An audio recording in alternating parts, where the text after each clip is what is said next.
যুদ্ধবিরতি উপেক্ষা করে গাজায় আরও ৯ ফিলিস্তিনিকে হত্যা করেছে ইসরায়েলি বাহিনী। যুদ্ধবিরতির মধ্যেই মঙ্গলবার ইসরায়েলি বাহিনী ফিলিস্তিনিদের লক্ষ্য করে গুলি চালায়। মঙ্গলবার গাজা সিটি পৃথক ২ স্থানে ইসরায়েলি বাহিনীর গুলিতে মৃত্যু হয় তাদের।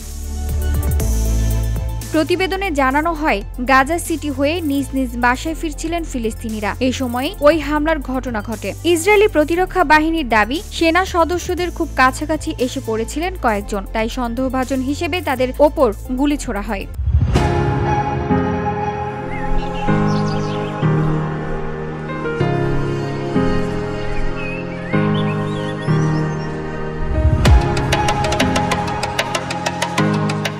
অন্যদিকে মৃত্যুর বিষয়টি নিশ্চিত করেছে ফিলিস্তিনি স্বাস্থ্য কর্তৃপক্ষ।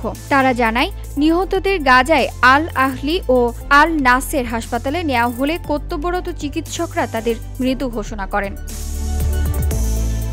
এর আগে যুদ্ধবিরতির আওতায় গত ১৭ অক্টোবর ২০ ইসরায়েলি জিম্মিকে জীবিত অবস্থায় মুক্তি দেয় হামাস।